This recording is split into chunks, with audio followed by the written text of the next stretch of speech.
آپ دیکھ رہے ہیں ریڈ لائن اسلام آباد اسٹوڈیوز سے۔ حکومت کی پانچوں انگلیاں گھی میں اور سر کڑاہی میں ہے۔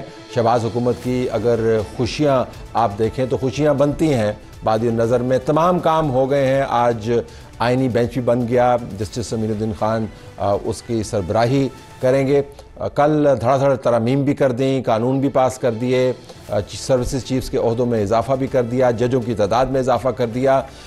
یہ خوشیاں کب تک چلیں گی اور ان بہت سارے معاملات کے پیچھے محرکات کیا ہیں، اس کا آج ہم احاطہ کریں گے۔ ہمارے پاس رانا ثناء اللہ خان وزیر اعظم کے مشیر برائے سیاسی و عوامی امور موجود ہیں، ان کا بہت شکریہ انہوں نے ہمیں جوائن کیا۔ اسی پروگرام میں ناظرین ہم آئینی بینچ کے بننے والی کے بعد میں جو حالات بنیں گے، اس بینچ کے بننے کے بعد جوڈیشری کیسے کام کرے گی، اس کے اوپر بات کریں گے۔ رپورٹرز ہمیں جوائن کر رہے ہوں گے دو، عبدالقیوم صدیقی اور ثاقب بشیر، ڈیفرنٹ پرسپیکٹیو رکھتے ہیں ان معاملات کے اوپر، لیکن وہ ہمیں بتا پائیں گے کہ جوڈیشری کی اب جو فنکشننگ ہے وہ کیسے ہوگی، نئے جج صاحبان کہاں سے آئیں گے، کس قسم کا اثر پڑے گا۔ اسلام آباد ہائی کورٹ جہاں سے کسی وقت میں بڑی مزاحمتی قسم کی باتیں ہوا کرتی تھیں، اب 12 ججز کے بعد کیا وہی ان کا موڈ اور کیفیت برقرار رہے گی یا نہیں، اس طرح کے معاملات ان سے ڈسکس کریں گے۔ ڈاکٹر عادل نجم ماہر ہیں بین الاقوامی امور کے، ہمیں اسٹوڈیوز میں جوائن کریں گے۔ آج امریکہ کا بہت بڑا انتخاب ہے اور اس وقت چل رہا ہے، تمام دنیا کی اس کے اوپر نظریں لگی ہوئی ہیں، کون جیتتا ہے اور ابھی تک کے ڈائنامکس کیا ہے یہ ہمیں بتائیں گے۔ تو رانا صاحب مبارک ہو۔ ہمیں تو اتنے آپ کے ساتھ اداسی اور پریشانی والے پروگرام کرنے کی عادت ہے کہ اب آپ کی خوشیاں ہم پروسیس نہیں کر پا رہے ہیں، بہت خوش ہیں۔ نہیں، دراصل آپ چیزوں کو جو ہے نا وہ میرا خیال ڈفرینٹ اینگل سے اینالائز کرتے ہیں، اس میں کوئی خوشی والی بات نہیں ہے۔ معاملہ یہ ہے کہ اگر چیزوں کو یعنی کانسٹیٹیوشنلائز کر دیا جائے، ریگولیٹ کر دیا جائے، تاکہ سارے معاملات جو ہیں، تمام انسٹیٹیوشن جو ہیں وہ اپنے اپنے کانسٹیٹیوشنل دائرہ کار میں کام کریں، تو یہ ملک کی بہتری ہے۔ اس میں سب کی خوشی ہے، آپ کی خوشی صرف ہماری خوشی تو نہیں ہے۔ اچھا، اور کیا کرنے والے ہیں؟ اب تو ہمیں آپ سے روزانہ کی رپورٹ لینی چاہیے کہ اور کتنے بلوں میں بل آ رہے ہیں، اب اس کے بعد ختم۔ دیکھیں ہم نے کچھ بھی نہیں کیا اور ہم کچھ بھی نہیں کرنے والے۔ دیکھیں بات یہ ہے، نہیں دیکھیں یہ ایک ایڈونچرزم جو کہاں سے یہ چلا، پھر اس کے تحت جو ہے وہ کبھی بھاشا ڈیم کے لیے فنڈ ریزنگ، کبھی وزیر اعظم کو جو ہے وہ پاناما میں پکڑو اقامہ میں نکالو، کبھی جو ہے وہ آئین کو ری رائٹ کر دو۔ تو یہ جو چیزیں تھیں، انہوں نے آخر یہ آپ کہیں نا کہ یہ آپ ہمارے ذمہ لگائیں، نہیں، یہ ہمارے ذمہ نہیں یہ بات آتی۔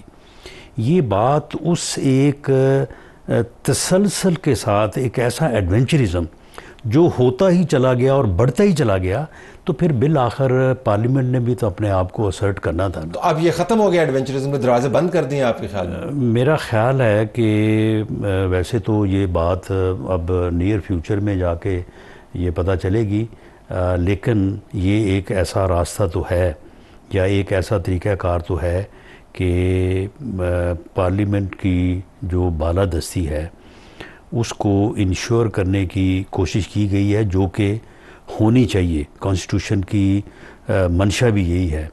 تو اب اگر کوئی ایڈونچرزم کرے گا تو میرا نہیں خیال کہ اسے اس طرح کی فیسیلیٹیشن ہوگی جس طرح سے پہلے تو یعنی کوئی پوچھنے والے ہی نہیں ہے۔ آپ آئین کی تشریح کرتے جو ہے وہ پورا آئین جو ہے وہ ری رائٹ کر دیں، آپ یہ کہہ دیں کہ ووٹ آپ کاسٹ کریں گے، گنا نہیں جائے گا، لیکن کاسٹ کرنے کی سزا جو ہے وہ آپ کو دی جائے گی۔ تو یہ چیزیں جو ہیں لیکن آپ یہ چیزیں ذمہ دار ہیں اس صورتحال کی۔ مطمئن ہے کہ اب یہ معاملہ وقتی طور پر بادی نظر میں بظاہر اب آپ کو یہ رکتا ہوا نظر آ رہا ہے، اس کے بعد اس قسم کا ایڈونچرزم جو لفظ استعمال کیا ہوتا ہوا آپ کو نظر نہیں آ رہا؟ میرا خیال ہے کہ بہتر تو یہی ہوگا کہ سبھی کو اس بات کا جو ہے وہ ادراک ہو، اور یہ نہیں ہونا چاہیے۔ ایڈونچرزم جو ہے وہ کسی طرف سے بھی ہو وہ درست نہیں ہوتا۔ 26ویں آئینی ترمیم کے اوپر پٹیشن موجود ہے، جو ترمیم سے پہلے کی کمیٹی تھی جس نے بینچز بنانے تھے، ان کے 2 جج صاحبان کا وہ کمیٹی کون سی تھی؟ وہ جسٹس منیب کی تھی اس وقت، جسٹس منصور کی تھی اور اس وقت کی چیف جسٹس کی تھی۔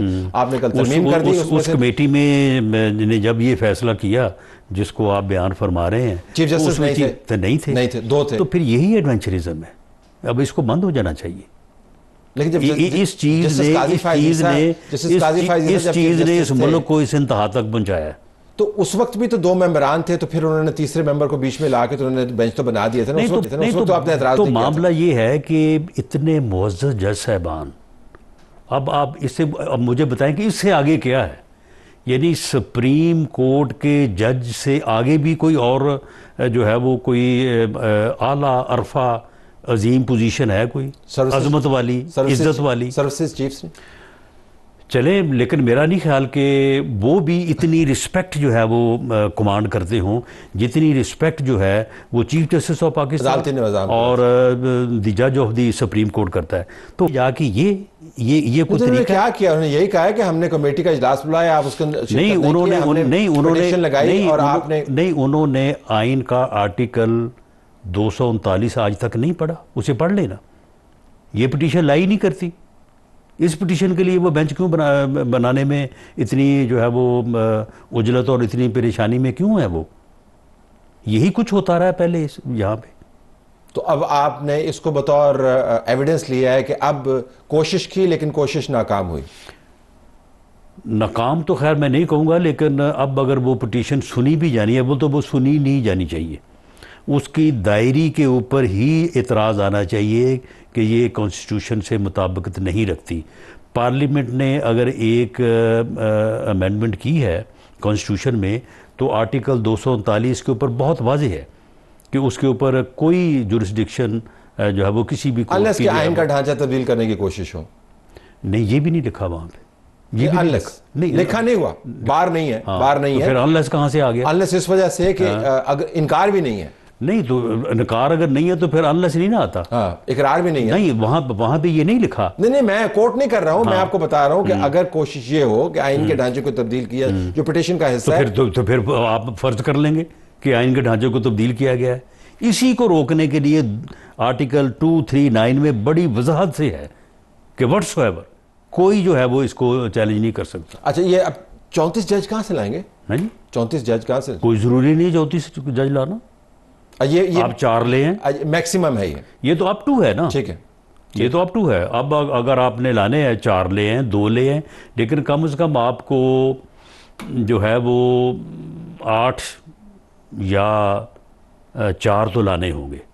اگر آپ نے کانسٹیٹیوشنل بینچز میں وہ کیس لوڈ ڈیٹرمن کرے گا کتنے کیسز آپ کے پاس لگے اس کے مطابق. لیکن 34 جو ہیں جو 8-9 بھی لائیں گے کیونکہ کنسٹیٹیوشن پٹیشنز لگی ہوئی ہیں اور کیسز ٹرانسفر ہو رہے ہیں. اگر صورتحال ایسی ہو کہ جو لوگ کانسٹیٹیوشنل بینچ کا حصہ ہیں ان کے پاس یہ وقت نہ ہو کہ وہ دیگر جو پینڈنسی ہے اس کو وقت دے سکیں, تو پھر میرا خیال ہے کہ کانسٹیٹیوشنل بینچ اس وقت 7 کا بنا ہے تو پھر 7 تو لانے چاہیے. اچھا, یہ فرمائیے گا کہ ابھی پاناما بینچ کے ایک جج نے جسٹس اعجاز افضل نے ایک بیان میں یہ کہا ہے کہ انہوں نے واٹس ایپ کے ذریعے, ان میں سے کسی جج نے واٹس ایپ کے ذریعے رابطہ کیا تھا اس جے آئی ٹی کا جس کے آپ کی جماعت کو اثرات بڑے پڑے اور آپ حوالہ بھی دیتے ہیں اس کا, ان کے ممبران کو انہوں نے اپروچ کیا اور کہا جی کہ حکومت تک ایسے ممبران کی پہنچ نہیں ہونی چاہیے. تو یہ بڑا ایک کنفیشن ہے کہ یہ واقعتاً واٹس ایپ استعمال ہوا. میں آپ سے جاننا چاہوں گا کہ آپ پاناما کیس کا بہت حوالہ دیتے ہیں اور آپ کی جماعت حوالہ دیتی ہے, اتنا ہی حوالہ دیتے ہیں جتنا ذوالفقار علی بھٹو کے کیس کا حوالہ پیپلز پارٹی دیتی ہے. اس کے اوپر آپ تحقیق کروانا نہیں چاہیں گے؟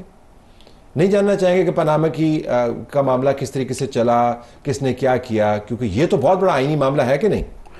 نہیں, یہ معاملہ تو ایسا ہے کہ اس کی تحقیق جو ہے وہ ہونی چاہیے, لیکن اس معاملے میں معزز ججز جو ہے وہ انوالو ہیں. اس وقت کے chief justice of Pakistan Saqib Nisar Sahab جو ہے وہ خود اس میں جو ہے وہ شریک ہیں. وہ خود ان کی آڈیوز ہیں جن کا ہم نے اپنے طور پہ فرنزک کروایا ہوا ہے, وہ درست ہیں. وہ خود اس کے اوپر وہ رپورٹس آپ کے پاس ہیں, فرنزکس کی رپورٹس آپ کے پاس ہیں؟ جی بالکل وہ ہیں, لیکن کیونکہ ہم نے ان کو آفیشلی نہیں کروایا, اپنی سیٹسفیکشن کے لیے کروایا. اس میں جو جس قسم کی وہ گفتگو کر رہے ہیں ایک اور صاحب کے ساتھ اور مریم نواز کے حوالے سے بات کر رہے ہیں کہ اس کو ایسے کرنا چاہیے, تو معاملہ یہ ہے کہ اب اس کی اگر تحقیقات ہو تو کون کرے؟ نہیں آپ پٹیشن دائر کریں جی کہ اتنا بڑا معاملہ ہے، ایک پرائم منسٹر کو فارغ کیا گیا اور ہمارا اس کے اوپر دل دکھا ہوا ہے، ایک جج کی اس میں ایک کنفیشن بھی آ گئی، واٹس ایپ استعمال ہوا ہے. میں بیٹھے میں نے ہم تو یہ چاہتے ہیں کہ ہمارا دل جو دکھا ہوا ہے نا اسے دکھا ہی رہنے دیں. معاملہ یہ کہ آگے دل دکھانے والے معاملات جو ہے نا ان کا سدباب. اگلا معاملہ اب کون سا رہ گیا؟ سارے معاملے تو آپ کے طے ہو گئے. نہیں آپ یہ آج ہی آپ ہی یہ فرما رہے ہیں کہ جی یہ دو معزز جج صاحبان نے یہ فیصلہ کر لیا، انہوں نے کہا کہ جی یہ کمیٹی بن گئی ہے. لیکن جوڈیشری کے اندر جو آڈیو لیکس کے آڈیو کالز کی ریکارڈنگ کے حوالے سے، لوگوں کو اٹھانے کے حوالے سے خط گیا ہوا ہے، یہ بہت سارے پینڈنگ معاملات ہیں. بات یہ ہے کہ یہ جو خط ہیں ان خطوں میں معزز جج صاحبان ایک دوسرے کو مخاطب جس طرح سے کرتے رہے ہیں اور جس طرح سے ایک دوسرے کو ایکسپوز کرتے رہے. آپ مجھے بتائیں کہ اس کے بعد جن لوگوں کی زندگی کے یہ فیصلے کرتے ہیں سزائے موت دیتے ہیں یا بری کرتے ہیں، اب وہ لوگ کیا نہیں چلیں وہ لوگ جو بھی سوچیں گے. لیکن جو کنسٹیٹیوشنل معاملات ہیں جس طرح ججز کے گھروں کی سرویلنس کا معاملہ ہے، خط باقاعدہ گیا ہوا ہے، یہ تحقیقات تو ابھی ہونا باقی ہے. تو جوڈیشری کے اندر کے معاملات ابھی رکے نہیں ہیں. تو اگر آپ کی وری ہے تو صحیح ہے، جج زیادہ لانے سے، آئینی بینچ بنانے سے جو اندر کے جذبات ہیں وہ تو نہیں ٹھنڈے ہوئے نا، وہ تو وہیں پہ ہیں. نہیں وہ جذبات کیونکہ یہ اختیار ہی اتنا بڑا تھا کہ آپ وزیر اعظم کو گھر بھیج دیں، آپ جس کو چاہیں جو مرضی کر دیں، سمجھیں، یعنی میل کو فیمیل اور فیمیل کو میل بنا دیں. یعنی اتنا جو ایسا تو کوئی فیصلہ نہیں ہوا. نہیں فیصلہ ہونے والا تھا ویسے. اچھا ٹھیک ہے، میں نے کہا کوئی ایسا فیصلہ تو صرف نظر کر گئے ہو.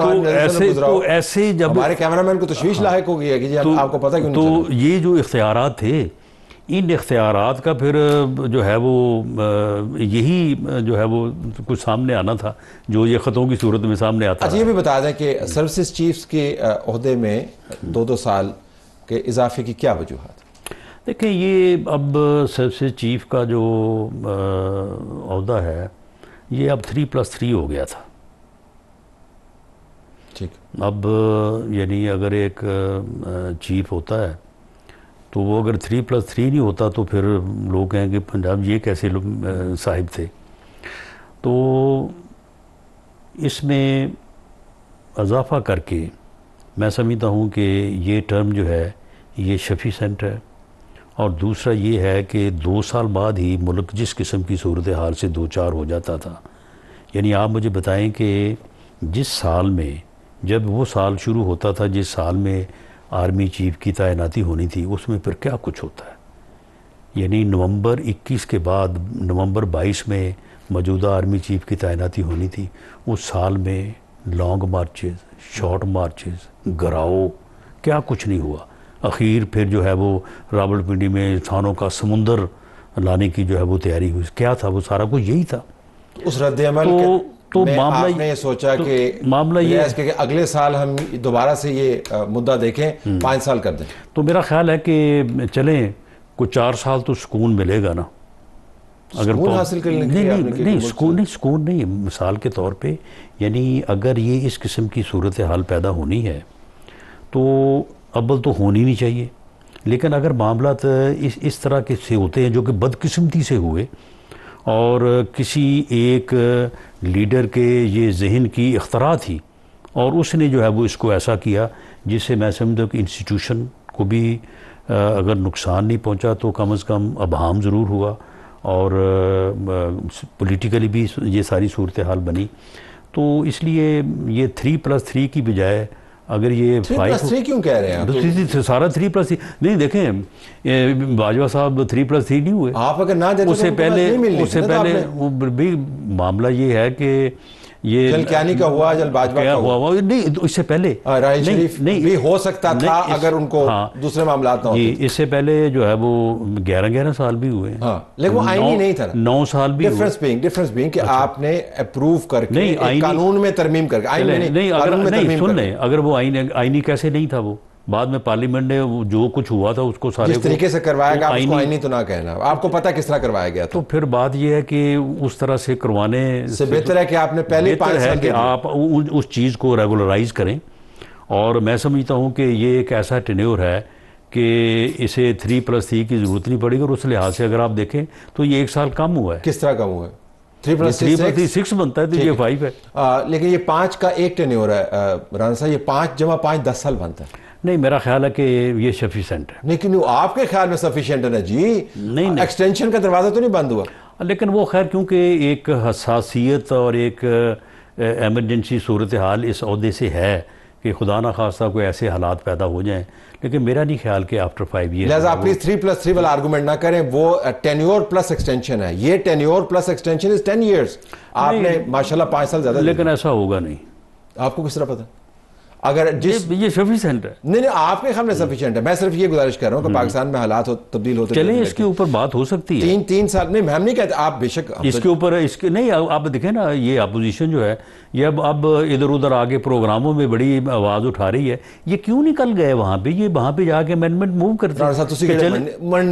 چلو ہم سن لینا, ہم اگر نہ بھی مانتے تو چلو اور ریکارڈ تو کوئی چیز آ جاتی.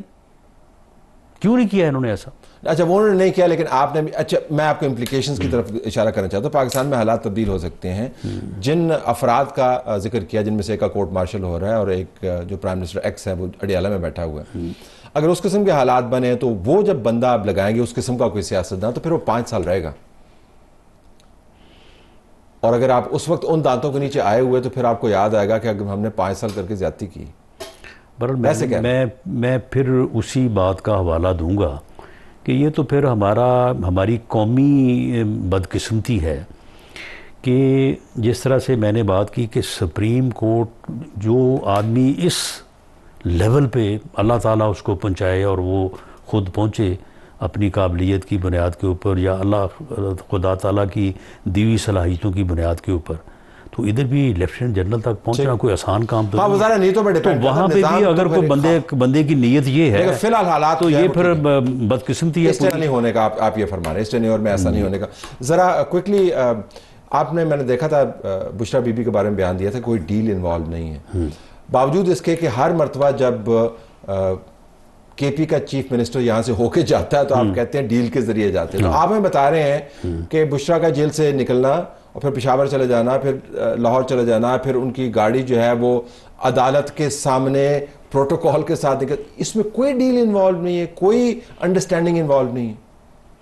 نہیں دیکھیں, جب آپ ڈیل کہتے ہیں نا تو اس کو پھر ان معنوں میں لینا جن معنوں میں ڈیل سمجھی جاتی ہے. سمپل ہے کہ آپ گاڑی کا نہیں سن لیں, آپ گاڑی کا آگے چلے جانا پروٹوکول, یعنی جیل سے وہاں پہ ان کو پیدل چلوانے کی بجائے, چلو آپ سے بہتر کون جانے گا, اگر جس نے پروٹوکول نہیں دینا ہوتا نا تو وہ پیدل چلواتے ہیں. میرا خیال ہے کہ دیکھیں ہمیں اس حد تک بھی جو ہے وہ, اچھا چلے پروٹوکول کو نکال دیں, لیکن جیل سے باہر آنے میں کوئی ڈیل نہیں ہے کہ انہوں نے کیا آکے کرنا ہے, پارٹی کو سنبھالنا ہے اور کیا نہیں کرنا, کوئی انڈرسٹینڈنگ تو ہوگی نا رانا صاحب. دیکھیں میں گورنمنٹ کے بہاف پہ تو یہ بالکل پورے یقین کے ساتھ کہہ سکتا ہوں کہ بشرا بی بی کی بیل میں گورنمنٹ نے تو کوئی ڈیل نہیں کی, اور مجھے لگتا ہے کہ عدالت نے بھی, جج صاحب نے بھی کوئی ڈیل نہیں کی. لیکن یہ ممکن ہے کہ آپ کی معلومات نامکمل ہوں. نہیں, جو حکومت کی حد تک تو مکمل ہے, نہیں دوسری حد تک بھی انفارمیشن کافی بہتر ہے اور کوئی ایسا ڈیل والا معاملہ نہیں ہے. اور یہ اب ان کی میرا خیال ہے کہ بیل کینسلیشن کے بھی لیے بھی اپلیکیشن چلے گئی ہے. جی اپلیکیشن کے تو پھر علیمہ صاحبہ جو ہیں وہ کہہ رہی ہیں کہ عمران خان نے کہا ہے کہ اب آپ کو سڑکوں پہ ہر حال میں آنا ہے, اب دوبارہ سے وہ بات کر رہے ہیں انقلاب کی. ہم نے پہلے بھی یہ سنا ہوا ہے, لیکن اس مرتبہ ان کا خیال ہے کہ ٹرمپ آئے گا اور اس کے بعد حالات جو ہیں ان کے موافق ہوں گے اور لوگوں میں غصہ بڑھا ہوا ہے. تو میں ذرا آپ کی اسیسمنٹ جانا چاہوں گا اگلے 2-3 دنوں میں کیا ہو سکتا ہے. دیکھیں, انہوں نے پہلے آج سے 4 مہینے پہلے انہوں نے کہا کہ سید منصور علی شاہ نے آنا ہے اور اس کے آتے ہی جو ہے وہ ہر چیز جو ہے وہ الٹ جائے گی. تو اس کے یہ جو ہے وہ یعنی الٹی پلٹی تو ہے, لیکن اس طرح نہیں الٹی جس طرح وہ سوچ رہے تھے. الٹی پلٹی تو ہوئی ہے. بات یہ ہے کہ یہ کسی نہ کسی کو نشانہ بناتے ہیں, یعنی جس کے متعلق بھی بات کرتے ہیں. اب انہوں نے اب ٹرمپ کے اوپر چلے گئے ہیں, ٹرمپ کے بعد پھر کوئی اور سہارا ڈھونڈ لیں گے. دیکھیں, میں ایک پولیٹیکل ورکر کے طور پہ یہ بات کہوں کہ عمران خان صاحب کے پاس اس کے علاوہ کوئی آپشن نہیں ہے کہ وہ اپنی برادری کے ساتھ, برادری سے مراد پولیٹیکل پارٹیز, پولیٹیکل لیڈرشپ اس کے ساتھ بیٹھیں اور جو بھی مسئلے ہیں وہ ان کی پارٹی سے متعلقہ ہے، ان کی ذات سے متعلقہ ہے، سیاست سے متعلقہ ہے، اس ملک سے متعلقہ ہے، اس کے اوپر بیٹھ کے بات کریں. اور جب تک اس ملک کی پولیٹیکل لیڈرشپ نے ایک دوسرے کو معاف کر کے ایک دوسرے کے ساتھ بیٹھ کے اس ملک کے مسائل کا حل نہ ڈھونڈا، اس وقت تک میں نہیں سمجھتا کہ یہ مسائل جو ہیں یہ حل ہوں گے. اور اس میں اگر کوئی بندہ رکاوٹ ہے اس وقت تو وہ عمران خان صاحب ہی ہیں. اور اگر انہوں نے یہ نہ کیا تو 2 لفظوں میں کیا ہوگا ان کے ساتھ؟ پھر میرا خیال ہے کہ وہ تو چاہتے ہیں کہ میں سب کو ختم کر دوں، تو میں تو نہیں یہ کہتا، لیکن میں یہ سمجھتا ہوں کہ اگر کوئی پوری دنیا کو ختم کرنے پہ تلا بیٹھا ہو تو اسے اپنی ہی فکر کرنی چاہیے. بالکل آخر میں کابینہ میں ایکسپینشن کی بات ہو رہی ہے، منسٹریز چینج ہو رہی ہیں کہ نہیں؟ اس کے متعلق وزیر اعظم نے پارلیمانی پارٹی کی اس میٹنگ میں انہوں نے 2 ٹوک انداز میں کہا ہے، ری شفل اور اضافے دونوں میں انہوں نے بات کی ہے. اس میں کور منسٹریز تو نہیں کہ فائنانس وغیرہ تو نہیں تبدیل ہوگی؟ فائنانس، فورن، ڈیفینس نہیں، اب وزیر اعظم رول آؤٹ نہیں کر سکتے، کوئی شیئر نہیں کیا، لیکن انہوں نے کہا ہے کہ میں ری شفل بھی کروں گا اور میں ایڈیشن بھی کروں گا. اتحادی سے مراد پیپلز پارٹی ہے. پیپلز پارٹی میرا خیال ہے پیپلز پارٹی اب فی الحال کیبنٹ میں تو نہیں آ رہی. جے یو آئی کو نہیں آنا چاہیے اور نہیں آ رہی. ٹھیک ہے، تو باقی رائے کون گیا ہے ویسے؟ اپنے پارٹی سے بندے ہی ہوں گے؟ نہیں، دوسرے الائز بھی ہیں ہمارے پاس، ساتھ کیو لیگ ہے ہمارے ساتھ، آئی پی پی ہے. آپ ان کو ان کے آلریڈی منسٹرز ہیں نا؟ آلریڈی منسٹرز ہیں. ٹھیک ہے، ایکسپینڈ کریں گے اتحادیوں کا جو ایگزسٹنگ پول ہے اس کو؟ نہیں، میرا خیال ہے کہ اتحادیوں کے پاس تو ان کا حصہ ہے، لیکن ہماری اپنی پارٹی میں جو ہے وہ تھوڑا ہمیں ضرورت ہے کہ کچھ لوگوں کو فردر جو ہے وہ اکاموڈیٹ کیا جائے. آپ لیو اٹ. بہت شکریہ، آپ نے ہمیں جوائن کیا. ناظرین، ہمارا پروگرام جاری ہے.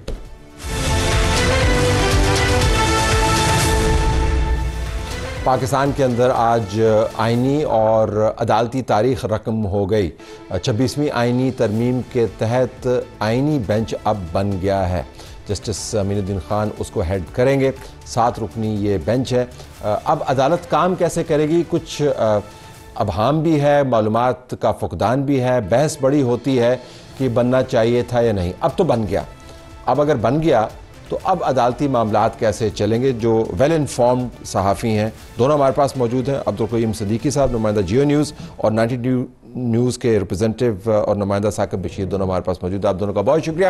ثاقب، سٹارٹنگ وتھ یو، اب عدالت کیسے کام کرے گی ویور کی سہولت کے لیے؟ اب کیا ہوگا؟ وہ کہہ رہے ہیں آئینی بینچ بن گیا تو کیا ہوا؟ ایک تو آئینی بینچز جو بنے ہیں اس میں ٹاپ 3 جو ہے ان کی الگ سے ایک کمیٹی ہوگی، اور جتنے بھی آئینی معاملات آئیں گے آج کے بعد وہ بھی اس کے مطلب جسٹس امین الدین خان ہے، جسٹس محمد علی مظہر، جسٹس جمال خان مندوخیل اور جسٹس محمد علی مظہر، ان کی کمیٹی ہوگی. یہ کمیٹی ہوگی. اور جس طرح پریکٹس اینڈ پروسیجر ایکٹ کی وہ دوسری کمیٹی کام کر رہی تھی، اسی طرح یہ کمیٹی بھی کام کرے گی الگ سے.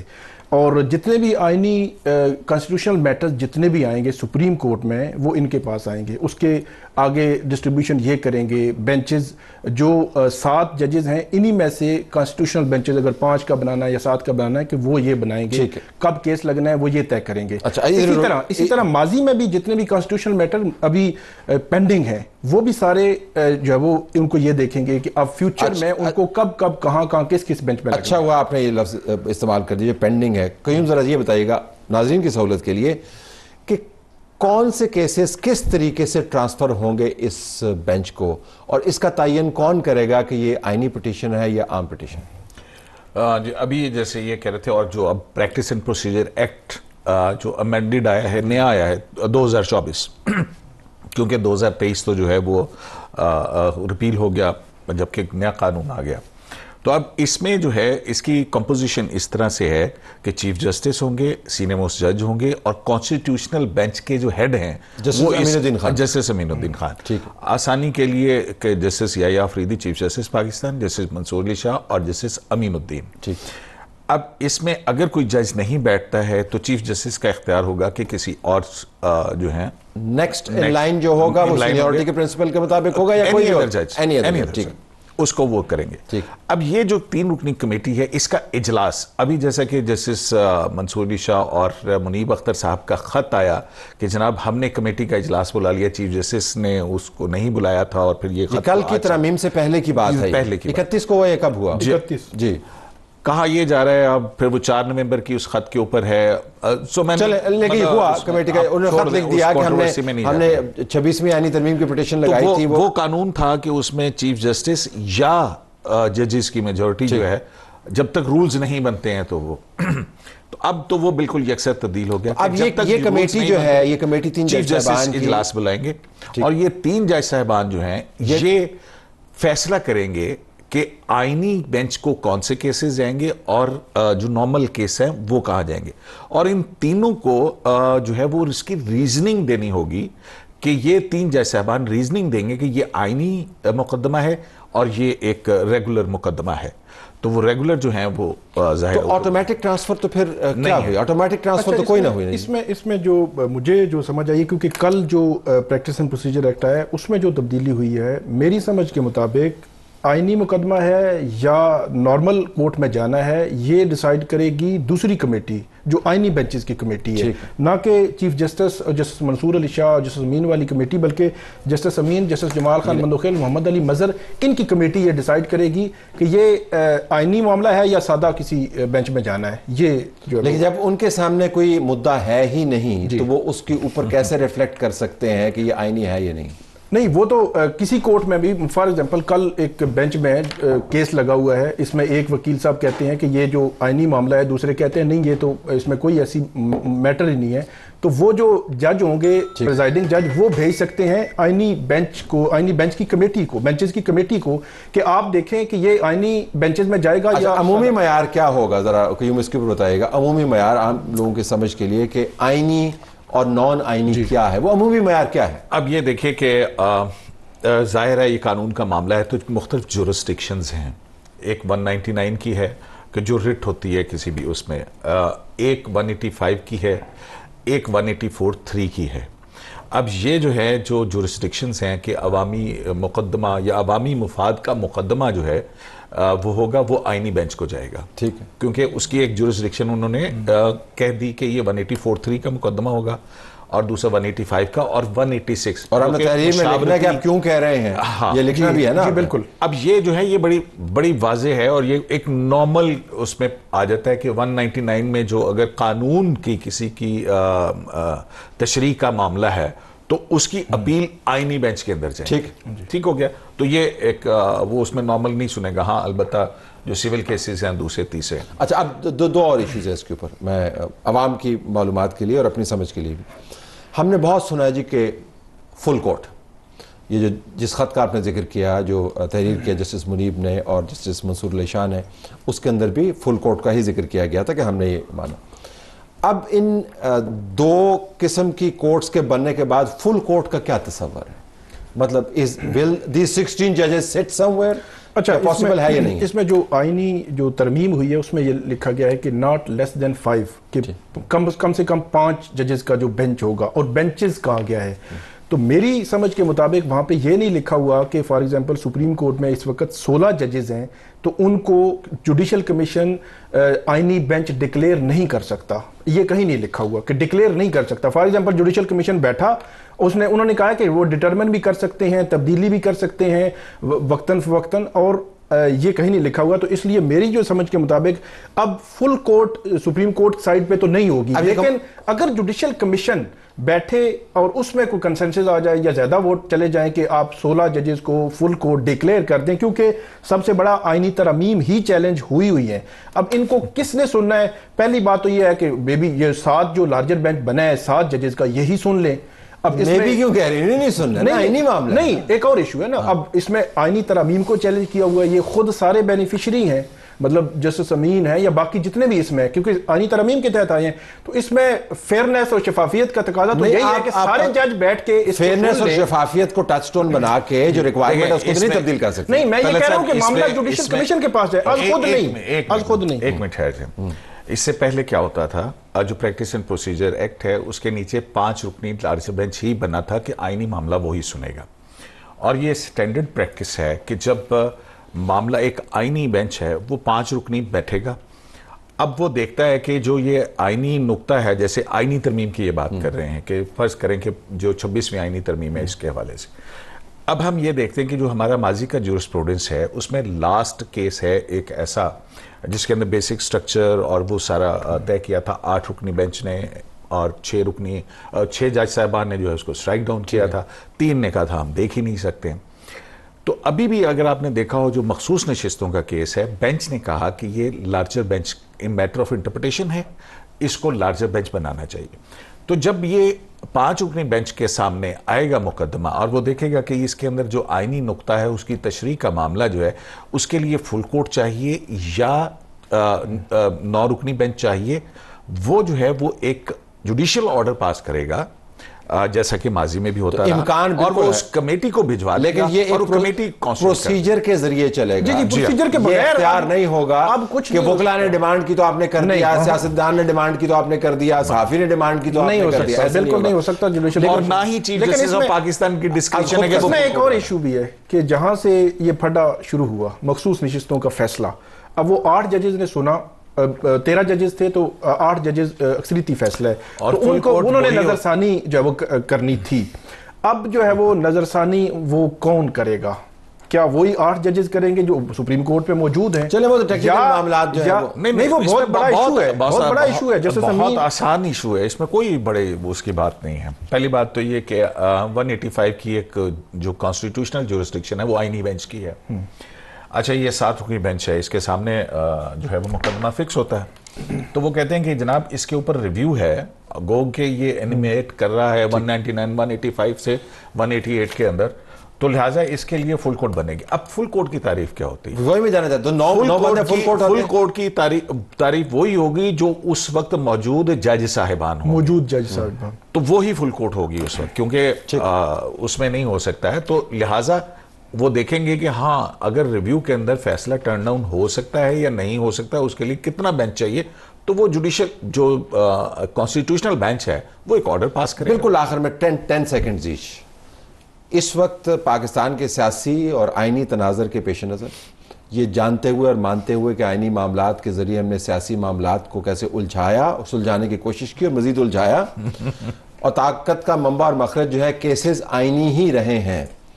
Who's more powerful, head of the Constitutional Court or head of the Supreme Court? Head of the Constitutional Court. آئینی بینچ کا ہیڈ بالکل پاورفل ہے. I have to leave it there. Thank you. آئیے اب ہم امریکی الیکشن کی بات کرتے ہیں. دنیا کی سب سے بڑی خبر ہے اور ایک میدان سجا ہوا ہے. ہمارے پاس ڈاکٹر عادل نجم موجود ہیں، ماہر ہیں بین الاقوامی امور کے اور dean emeritus and professor Pardee school of global studies Boston University. بہت شکریہ جی آپ نے مجھے جوائن کیا. پہلے ذرا پاکستانیوں سے ہم شروع کر لیتے ہیں. بہت ہی نیرو ہے اینگل. پاکستانی کو کیا ٹرینڈ ہے اس الیکشن کے حوالے سے؟ پاکستانی ہمیشہ الیکشن میں انٹرسٹڈ ہوتے ہیں اور عموماً پاکستان کے حوالے سے ہوتے ہیں. اس بار بھی وہ بھی ہے ایک ٹرینڈ جو خصوصاً جو پرو پی ٹی آئی ہیں. لیکن میرے خیال میں جو سب سے بڑی خبر ہے اور وہ بہت گہری ہے، میں نے پچھلی کئی الیکشن میں پچھلے 30 سال میں پاکستانیوں کو اتنا مسترب نہیں پایا، اور وہ پاکستانی بھی اور مسلمان بھی ہیں خصوصاً عموماً، اور وہ جو اضطراب ہے وہ غزہ کے حوالے سے. غزہ نے پاکستانیوں کو، مسلمانوں کو اور بہت سارے امریکنوں اور یہودیوں کو بھی ایک طرح سے ایک عجیب سکتے میں اس لیے ڈال دیا ہے کہ ان کو کوئی ایسا کینڈیڈیٹ نظر نہیں آتا، کوئی ایسی پارٹی نظر نہیں آتی جس سے وہ آئیڈینٹیفائی کر سکے. تو ایک فرسٹریشن بھی ہے، غصہ بھی ہے. جب غصہ ان کو بائیڈن پہ آتا ہے تو کہتا ہے اچھا جی میں ٹرمپ کو ووٹ دے دوں گا اور شاید کچھ دے بھی دیں. دوسروں کو جب آتا ہے تو کہتے ہیں جی میں کسی کو نہیں دوں گا. سو یہ جو مشیگن کی جو اس وقت آپ دیکھتے ہیں کہ دونوں وہاں پہنچ جاتے ہیں، اس کی ایک وجہ یہ ہے Michigan is the only state جہاں مسلمان ووٹ اتنا بڑا ہے کہ وہ الیکشن کو سوئنگ کر سکتا ہے. مسلمان ووٹ جنرلی بڑا ہے لیکن سوئنگ صرف اس اسٹیٹ میں زیادہ کر سکتا ہے. سو غزہ جو ہے وہ حاوی ہے خصوصاً پاکستانیوں میں، خصوصاً مسلمانوں میں اور بہت حد تک ینگ امریکنوں میں بھی، کیونکہ ان اے وے جو ڈسکنیکٹ ہے اس کا ود دی باڈی پالیٹک. آپ تقریریں سنیں نا، ذکر ہی کوئی نہیں آتا. میں یہی جاننا چاہ رہا تھا کہ دور سے یا قریب سے، آپ تو قریب سے دیکھ رہے ہیں، تو دونوں میں کوئی ڈفرنس نہیں ہے غزہ کے اوپر. مطلب اگر ہوتا تو شاید لوگوں کے لیے اس اضطراب کی کوئی وجہ نہ ہوتی. کوئی ڈفرنس نہیں ہے. اگر کوئی ڈفرنس ہے تو دو ڈفرنس ہیں، دو بٹ مائنر جو ہوتے ہیں نا جب آپ اس پہ پہنچ جائیں. ایک ڈفرنس یہ ہے کہ Harris has no option but to live in the shadow of Biden. اور بائیڈن جو ہیں وہ اتنے زیادہ زائنسٹ، اتنے زیادہ وہ تھے کہ ان کا جو ملبہ ہے وہ ہیرس کے پاس کوئی طریقہ نہیں ہے. ٹرمپ جو ہیں وہ ٹرمپ ہیں، نیتن یاہو کے بیسٹ فرینڈ ہیں، وہ کہیں زیادہ ان کا اسٹرانگ سٹینڈ ہے پرو اسرائیل. لیکن فرق اگر یہ ہے تو ہیرس کم از کم جو ہے اس قسم کا بیان ہی دے دیتی ہیں کہ جی بچوں کو نہ مارو، امن ہو جائے تو اچھا ہے. ٹرمپ تو وہ بھی نہیں دیتے. تو لیکن ایک اگر فرق پڑا ہے تو وہ یہ ہے کہ اگر آپ ووٹ دیں گے بائیڈن کی پرفارمنس کو تو آپ شاید ٹرمپ کو دیتے. ذرا اب آئیں کہ امریکہ کی جمہوریت کا ہم بڑا تذکرہ کرتے ہیں، امریکہ کے آئین کی مختلف امینڈمنٹس کا ہم تذکرہ کرتے ہیں، حوالے دیتے ہیں، امریکہ جیسی جمہوریت. تو امریکہ جیسی جمہوریت جو ہے واقعتاً اس وقت آپ کو ایک آئیڈیل جمہوریت نظر آتی ہے، کیونکہ اس کے بارے میں تو بہت زیادہ توقعات جو تھی وہ بہت زیادہ ڈیش ہوئی ہیں پچھلے 2 الیکشنز میں. یار 2 چیزیں ہیں، اور ایک تو آپ سے بات کرنے والی بات ہے، میں پہلی چیز پہ پہلے آتا ہوں، وہ یہ کہ یو آر ایگزیکٹلی رائٹ. پچھلے کچھ دن سے میں کہہ رہا ہوں کہ آپ مذاق سمجھ لیں لیکن اتنا مذاق ہے نہیں، کہ لگتا یہ ہے کہ امریکن سیاست جو ہے وہ چاہتی ہے کہ بڑا ہو کے پاکستانی سیاست بن جائے، اور کئی بار تو اس سے بھی وہ آگے 2 ہاتھ آگے. لیکن ایک ہسٹری ہے، ایک وہ ہے دیٹ ڈزنٹ یو نو، ایک انسٹیٹیوشنز جو ہیں وہ اسٹیبل ہیں، لیکن ایک بہت اضطراب ہے انسٹیٹیوشن میں، بڑا اضطراب ہے نا. سو ایک تو وہ چیز ہے، کیونکہ اس وقت جو ہے عموماً جو ہے امریکہ کیا مانگتا ہے دوسرے ملکوں سے جمہوریت کے حوالے سے. کیوں کہتا ہے جمہوریت؟ ہمیں کہتا ہے، دوسروں کو کہتا ہے، تو کیا کہہ رہا ہوتا ہے؟ وہ کہتا ہے جی مجھے اسٹیبلٹی دے دو. دا بگ کوشچن از، جب وہاں میں ٹی وی پہ بات کرتا ہوں کسی الیکشن سے پہلے، وہ کہتے ہیں جی اسٹیبلٹی آئے گی. اس وقت دنیا کا سوال امریکہ سے یہ ہے اسٹیبلٹی آئے گی، کیا اس الیکشن کے بعد اسٹیبلٹی آئے گی، پولیٹیکل اسٹیبلٹی، وائلنس کی بات نہیں. And the answer is nearly certainly no. پہلی بات یہ ہے کہ اگر آپ مجھے پوچھیں کون جیتے، تو میں پہلے مذاق میں کہتا تھا جی میں آپ کو 5 کو 6 کو بتاؤں گا. اب میں نہیں بتا سکتا آپ کو 6 کو، کیونکہ میرے خیال میں 6 کو نہیں پتہ لگے گا. جو مرضی ہو جائے it will be fought over. اگر تو دیکھیں نا 2 چیزوں سے فوٹ اوور اسٹریٹس کے اوپر پہلے کی طرح نہیں جھگڑے ہونے. میں تو امریکن ٹی وی دیکھ رہا تھا قطع کلامی، اس کے اندر وہ کہہ رہے تھے جی کہ اصل خطرہ، آپ نے بالکل صحیح کہا، خطرہ یہ نہیں ہے کہ نیک اینڈ نیک کا پتہ نہیں کیا ہوگا اور اس کے اندر اعتراض ہو. ان کا اعتراض نہیں ہوگا، ماننا ہی نہیں ہے. ماننا ہی نہیں. دیکھ رہے ٹرمپ تو کہہ چکے ہیں، ٹرمپ، اور دونوں صورتوں میں نہیں ماننا. ٹرمپ کہہ چکے ہیں کہ اگر میں جیتتا ہوں تو میں مانوں گا، اگر میں نہیں جیتتا تو میں نہیں مانوں گا. آئی تھنک ڈیموکریٹس کہہ نہیں رہے، لیکن they are also getting ready کہ اگر وہ نہیں جیتتے، اگر ٹرمپ جیت بھی جاتے ہیں، I think he will still say کہ میرے سے چھینے گئے. وہ بلکہ آج میں ان کے آخری جو ریپڈس کی میں تقریر سن رہا تھا، اس میں انہوں نے کہا کہ ہم تو جیتے ہوئے ہیں، اور یہ اگر میں ہروائیں گے 2 طریقے سے ہم ہار سکتے ہیں، کہ ایک آپ ووٹ نہ ڈالیں جو کہ آپ ووٹ ڈالیں گے، اور دوسرا ایک ہمارے ساتھ زیادتی کریں.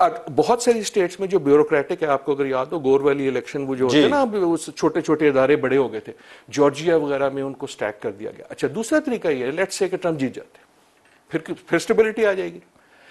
اس وقت آپ کی جو سو کالڈ آپ اسٹیبلشمنٹ کہہ لیں، ادارے کہہ لیں، آپ انسٹیٹیوشنز کہہ لیں، ان ساروں کا ڈر اور ملک کا ڈر یہ ہے کہ he is going to come with a vengeance. وہ اپنی تقریروں میں کیا کہہ رہے ہیں؟ تینوں نہیں چھڑا، تمہیں میں مار دوں گا، تم تو میرے قریب نہ آنا، تمہیں میں بند کر دوں گا. کیمروں کو دیکھ رہا تھا، but Sikh people standing in front, Sikh, وہ تو بالکل اس کا نیریٹو ہی ہے. سو آئیدر یہ ریٹرک ہے، یہ واقعتاً کر سکتے ہیں. نہیں واقعتاً دیکھ ہم دیکھ چکے نا ایک بار. لیکن اچھا دوسری چیز یہ ہے کہ آئیدر کیس ہسٹورک الیکشن ہے، یا آپ کو پہلی امریکن صدر ملیں گے جو خاتون ہوں گے، یا آپ کو پہلی بار ایسا ہوگا کہ ایک صدر جو جیتے اس کے بعد ہارے واپس آ کے پھر صدر بن گئے. Right. So but in any case جو اسٹیبلٹی کا مسئلہ ہے وہ از انیویٹیبل کہ انسٹیبل ہوگا. وہ امپورٹنٹ کہہ رہے کہ ہماری انسٹیبلٹی بھی امپورٹنٹ، ہماری اسٹیبلٹی لوگ مانگتے ہیں کہ جی آپ نیوکلیئر ہیں، یہ وہ. امریکہ کا مسئلہ یہ ہے کہ امریکہ کو جب چھینک آتی ہے تو دنیا کو زکام ہو جاتا ہے. صحیح کہہ رہے ہیں. رائٹ. سو امریکن انسٹیبلٹی جو ہے، جو یورپین ہیں وہ بیٹھے ہوئے ہیں کہ یار تم جاؤ گے یوکرین پہ. دی اونلی تھنگ جس پہ شاید فرق نہ پڑے از نیتن یاہو، جس کے اوپر ان دونوں کا ایک bipartisan consensus in a way by default بن گیا. تو آپ ہمیں پھر اس کے اوپر ہماری رہنمائی کریں کہ ہمیں تو یہ بتایا گیا تھا کہ انسٹیٹیوشنز سے آپ نظام چلاتے ہیں، انسٹیٹیوشنل ڈیموکریسی کا بڑا ہم تذکرہ کرتے ہیں، پرسنلائز ڈیموکریسی نہیں ہونی چاہیے، انسٹیٹیوشنل ڈیموکریسی ہونی چاہیے. تو لوگ یہ بھی سوال کرتے ہیں کہ، اور آپ تو امریکہ میں بہت سارا سوال سنتے ہوں گے اس طرح کا، کہ اتنا بڑا امریکہ ہے، یہ تو دیکھیں بالکل بائیڈن کے وقت ہوتا تھا کہ یار یہ اتنا بڑا 350 ملین لوگوں کا ملک ہے، تمہیں یہ 80 سال کے لوگ ملیں، ایک جو ہے وہ سیدھا چل نہیں سکتا، دوسرا جو ہے وہ سیدھا بول نہیں سکتا، تم ہمیں کیا کر رہے ہو. لیکن ابھی بھی جو ہے Harris is a weak candidate. The only strength she has is کہ شی از ناٹ ٹرمپ. لیکن جو آپ انسٹیٹیوشن کی بات کریں وہ سیریس بات ہے. آپ کے ایک ساتھی نے کل مجھ سے کہیں پوچھا کہ جی اس وقت سلوگن کیا ہو رہے ہیں, بڑا اچھا سوال ہے رائٹ. اور سلوگن عموماً پالیسی کے بارے میں ہوتے ہیں, مائگریشن کے بارے میں ہوتے ہیں, ویمن رائٹس کے بارے میں ہوتے ہیں, ابارشن. اس وقت جو ہے this is why I was saying کہ سیاست میں ایک سیریس مسئلہ ہے. اس وقت سلوگن میں نہیں سوچ سکتا کہ کیا تھے, یہ گال گلوچ کی سیاست الیکشن ہے. میں یہ بتا سکتا ہوں کس نے کس کو کیا گالی دی, کس نے کس کو لچا کہا, کس نے کس کو لفنگا کہا, کس نے کہا کہ تم امریکن نہیں ہو, کس نے کہا کہ تم سیدھا سوچ نہیں سکتے. تو ان انسٹیٹیوشنز میں سے ایسے لوگ اوپر کیسے آ جاتے ہیں؟ ان کے تو فلٹرز بڑے مشہور ہیں, چیکس اینڈ بیلنسز کی ہم بات کرتے ہیں, تو یہ پھر انسٹیٹیوشنز کے اندر سے پھر یہ اگر آپ کبھی دیکھیں نا امریکن الیکٹرل سسٹم تو جتنا وہ عجیب ہے, یہی کہ ایک الیکشن جو اسٹیٹ میں ہوتی ہے وہ ووٹس پہ نہیں ہوتی. آپ کی پچھلی زیادہ تر الیکشن میں جس کو زیادہ ووٹ پڑے وہ نہیں جیتا. The only miracle of American politics was کہ despite this odds way وہ چل رہی تھی, right? And that was the beauty of it. جو میں بڑی بات کہنا چاہ رہا تھا, جس کا میں نے پہلے بھی ذکر کیا, وہ یہ ہے کہ I think یہ صرف امریکن پرابلم نہیں ہے. یہ ہم اپنے یہاں دیکھتے ہیں. ہم نے آپ جارجیا میں پچھلے ہفتے الیکشن ہوئی, ابھی تک نہیں مانے. انڈیا میں آپ کی الیکشن ہوئی, آپ کے سارے پول آسے پاسے ہو گئے. 30 الیکشن اس وقت ہو چکی ہیں اس سال میں. I think گلوبلی ہم یہ دیکھ رہے ہیں کہ ڈیموکریسی نہیں, الیکٹرل ڈیموکریسی کا وقت ہے سیریس پرابلم. ٹھیک, اس کا پارٹلی ریزن یہ آپ کا فون شون ہے, کیونکہ آپ کا جو اٹینشن سپین ہے اس کے لیے اب 4 سال از آلسو ٹو لانگ. میں نے ووٹ ڈالنا ہے, اس کے 10 منٹ بعد پھر سے ووٹ ڈالنا ہے اپنی ٹویٹ پہ. وہ ہمارے یہاں پہ دوست آتے ہیں, وہ ہمیں بتاتے ہیں کہ جو حلقے کا ان کا ووٹر ہے وہ پہلے کام کروا کے نا 2 سال چپ بیٹھا رہتا تھا. کہتے جی اب 2 منٹ بھی چپ نہیں بیٹھتا, بالکل وہ اگلا کام لے کے آ جاتا ہے ہمارے پاس. اور اب ہلکے والا بھی ہونا ضروری نہیں ہے, 3 ملک دور بیٹھ کے بھی وہ کر سکتے ہیں. So what I am saying is کہ الیکٹرل ڈیموکریسی جو ہے یہ, اور خصوصاً ینگ لوگوں کے ساتھ, یہ ہم دنیا بھر میں دیکھ رہے ہیں, ہم نے اپنے ملک میں بھی دیکھا. آئی ریئلی تھنک کہ یہ نہیں ہے کہ لوگ ڈیموکریسی نہیں مانگ رہے. یہ ہم نے بہت پہلے یوتھ پہ جب بات کی تھی تب بھی ہم نے یہ کی تھی. ایسا نہیں ہے کہ وہ یہ نہیں کہہ رہے کہ مجھے ڈیموکریسی نہیں چاہیے, یہ شیپ اور فارم نہیں مان رہے. یہ democracy is انفٹ, it is not delivering what I. بالکل آخر میں بہت ہی انفیئر سوال ہے, لیکن دونوں میں سے ایک تو ہوگا. تو آپ جب آنکھ کھولیں گے صبح تو آپ کیا دیکھنا چاہیں گے؟ دونوں میں سے ایک تو ہوگا, دونوں میں سے ایک تو ہوگا. فیئر سوال ہے, لیکن فیئر اس لیے کہ میں دونوں میں سے ایک تو ہوگا. میں یہ بھی نہیں پتا, یہ بھی کوئی نہیں پتا, لیکن ہاں نہیں, since you put it, I don't vote in America, I'm not a US citizen, so اس لیے میں اس کا جواب دے سکتا ہوں. I hope تو نہیں, I would prefer a Democrat. میں نے آپ نے دیکھا ہیرس کا نام مل گیا, ڈیموکریٹ, رائٹ. کیونکہ اگر کوئی فلسطین پہ کوئی بات آ رہی ہے تو ڈیموکریٹک پارٹی میں کے کونے میں 2-4 لوگ تو ہے نا, ریپبلکن میں وہ بھی نہیں ہے. دوسرا جو امیگرنٹس کا سوال ہے, جو مسلمانوں کا سوال ہے, جو گلوبل انسٹیبلٹی کا سوال ہے, ایز اے گلوبل سٹیزن کم از کم ایک سلجھا پن تو ہوگا, کم از کم سلجھا پن ہوگا. لیکن اس الجھاؤ والے سیاست میں اور امریکہ کی ریاست میں آج کل کے حالات کے مطابق جو سلجھی ہوئی رائے ہے اس کا والی وائرس سے کم ہی لوگ نظر آتے ہیں. Let's see what happens. بہت شکریہ آپ نے ہمیں جوائن کیا. اجازت چاہتے ہیں, اللہ حافظ.